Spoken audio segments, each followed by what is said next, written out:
नमस्ते। चलिए आज आपकी हिंदी की किताब क्षितिज से एक बहुत ही प्यारी और महत्वपूर्ण कहानी समझते हैं, नेताजी का चश्मा। इसके लेखक है स्वयं प्रकाश जी। और हाँ, ये कहानी आपके बोर्ड एग्जाम्स के लिए बहुत बहुत इंपॉर्टेंट है। तो चलो इसके हर एक पहलू को एकदम अच्छे से जानते। तो देखिए, इस पूरी कहानी को समझने के लिए हमने इसे इन 5 हिस्सों में बांट दिया है। इससे क्या होगा, कहानी का मेन आइडिया क्या है, इसके कैरेक्टर्स कैसे हैं, और हाँ, एग्जाम्स में जो सवाल आते हैं ना, उनके जवाब भी हमें यहीं से मिलेंगे। तो चलिए शुरू करते हैं। तो सबसे पहले बात करते हैं लेखक की, यानी स्वयं प्रकाश जी की। और ये भी समझेंगे कि इस कहानी का असल मतलब क्या है, इसकी जड़ क्या है।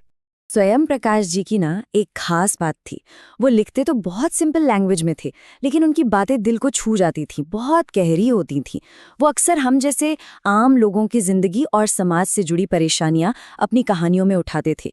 और ये कहानी नेताजी का चश्मा इसका एक परफेक्ट एग्जाम्पल है। अच्छा, ये कहानी एक बहुत बड़ा सवाल उठाती है कि पेट्रियोटिज्म मतलब देशभक्ति आखिर होती क्या है। क्या ये सिर्फ जमीन के एक टुकड़े से प्यार करना है? लेखक कहते हैं नहीं। देशभक्ति का मतलब है उस देश में रहने वाले हर इंसान, हर जानवर, नदी, पहाड़, सबसे प्यार करना। और सबसे बड़ी बात, उनकी भलाई के लिए कुछ करना। मतलब ये कि देशभक्ति के लिए फौजी होना जरूरी नहीं, एक छोटा बच्चा भी देशभक्त हो सकता है। चलो अब सीधे कहानी में चलते हैं। तो कहानी शुरू होती है एक छोटे से कस्बे से, और यही हमारी मुलाकात होती है कहानी के एक मेन कैरेक्टर से, जिनका नाम है हवलदार साहब। उस कस्बे के बीचों बीच मतलब मेन चौराहे पर नेताजी सुभाष चंद्र बोस की संगमरमर की एक मूर्ति थी।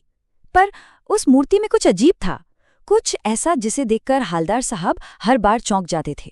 देखिए, मूर्ति थी तो एकदम बढ़िया, बहुत सुंदर। बस एक छोटी सी कमी रह गई थी। जिसने मूर्ति बनाई थी ना, वो स्कूल के ही ड्राइंग मास्टर थे, मोतीलाल जी। लगता है बेचारे जल्दी जल्दी में नेताजी का पत्थर वाला चश्मा बनाना ही भूल गए। और बस यहीं से कहानी का सारा मजा शुरू होता है। तो हवलदार साहब जब पहली बार उस चौराहे से निकले, उनकी नजर मूर्ति पर पड़ी और वो हैरान रह गए। अरे, पत्थर की मूर्ति और चश्मा असली! ये देखकर उन्हें बड़ा अच्छा लगा। मन ही मन मुस्कुराए कि वाह भाई, क्या आइडिया है। लेकिन बात यहीं खत्म नहीं हुई। उनकी हैरानी तो तब और बढ़ गई जब अगली बार गुजरे तो देखा चश्मा बदला हुआ है। पहले चौकोर फ्रेम वाला था, अब गोल फ्रेम वाला। अरे भाई, ये क्या चक्कर है? अब तो हवलदार साहब की क्यूरियोसिटी एकदम बढ़ गई। तो भाई अब हवलदार साहब से रहा नहीं गया। उन्होंने सोचा पूछ ही लेता हूँ।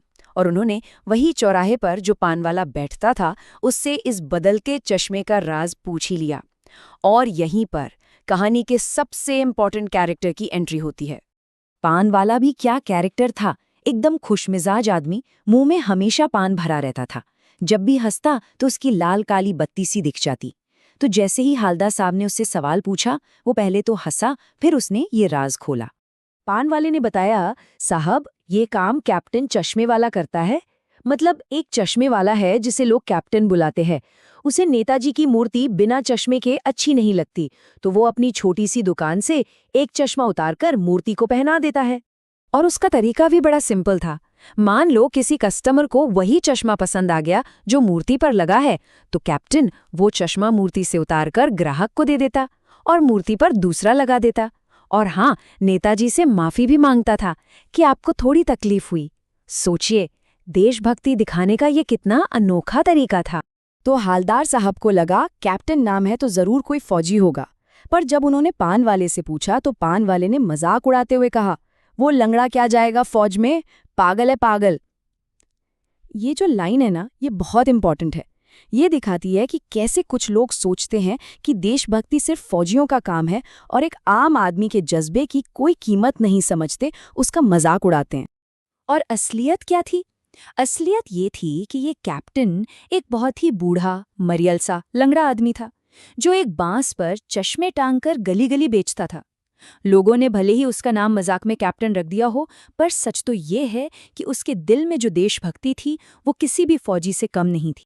तो भाई ये सिलसिला करीब 2 साल तक चलता रहा। हवलदार साहब जब भी वहां से गुजरते, मूर्ति पर नया चश्मा देखते और मनी मन कैप्टन को सलाम करते, खुश होते। लेकिन फिर कहानी में एक बहुत ही इमोशनल, एक दुख भरा मोड़ आता है। एक दिन जब हालदार साहब वहां से गुजरे तो देखा मूर्ति की आंखें सूनी थीं, कोई चश्मा नहीं था। पान की दुकान भी बंद थी, चौराहे पर दुकानें भी बंद थीं। एक अजीब सी खामोशी थी। अगली बार जब वो वहां पहुंचे, मूर्ति अब भी बिना चश्मे के थी। उन्होंने पान वाले से पूछा तो पान वाले ने अपनी धोती के सिरे से आंखें पूछते हुए बहुत दुखी होकर बताया, साहब कैप्टन मर गया। और ये कहते हुए उसी पान वाले की आंखों में आंसू थे जो कभी कैप्टन का मजाक उड़ाया करता था। ये सुनकर हालदार साहब एकदम चुप हो गए, बहुत दुखी। वो जीप में बैठे बैठे सोचने लगे कि क्या होगा उस देश का, उस कौम का, जो उन लोगों पर भी हंसती है जो देश के लिए अपना सब कुछ कुर्बान कर देते हैं, और बाकी लोग बस अपने बिकने के मौके ढूंढते हैं। कैप्टन की मौत के बाद हालदार साहब इतने मायूस हो गए कि उन्होंने तय कर लिया कि अब वो उस चौराहे पर ना तो रुकेंगे और ना ही मूर्ति की तरफ देखेंगे।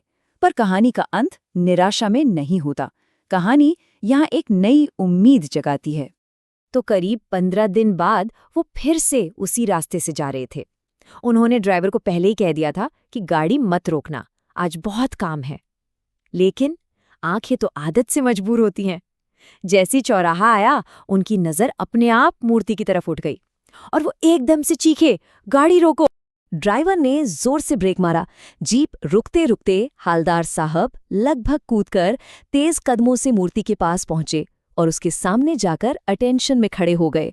उन्होंने देखा मूर्ति की आंखों पर सरकंडे से बना हुआ एक छोटा सा चश्मा रखा था, ठीक वैसा ही जैसा बच्चे खेल खेल में बना लेते हैं। इतनी सी बात थी, पर हालदार साहब बहुत भावुक हो गए। उनकी आंखें भर आईं। वो सरकंडे का छोटा सा चश्मा ये बता रहा था कि भले ही कैप्टन नहीं रहा, लेकिन देश में देशभक्ति खत्म नहीं हुई है, उम्मीद अभी बाकी है। तो ये कहानी हमें इसी उम्मीद के साथ छोड़ जाती है। बच्चों का लगाया वो सरकंडे का चश्मा ये उम्मीद जगाता है कि हमारी आने वाली पीढ़ी यानी कि बच्चे अपने देश के हीरो का सम्मान करना जानते हैं, और जब तक ये भावना जिंदा है तब तक देश का भविष्य सुरक्षित हाथों में है।